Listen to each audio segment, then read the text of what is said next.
ফিলিস্তিনের মজলুম মানুষের মুক্তি সংগ্রামে বিশ্ব মুসলিমকে ঐক্যবদ্ধ হওয়ার আহ্বান জানিয়েছেন জামিয়াতে উলামায়ে ইসলাম ইউকে নেতারা। রবিবার সন্ধ্যায় লন্ডনে প্রতিবাদ সমাবেশ করে সংগঠনটি।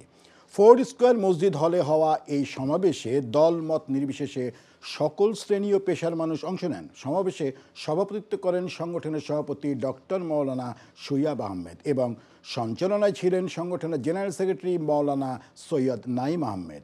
প্রধান অতিথির বক্তব্য রাখেন জামিয়াতে উলামায়ে ইসলাম হবিগঞ্জ শাখার সভাপতি মাওলানা হাফিজ মাসরুরুল হক। বিশেষ অতিথি বক্তব্য দেন খেলাফত মজলিসের কেন্দ্রীয় নায়েবে আমির অধ্যাপক মাওলানা আব্দুল কাদির সালেহ।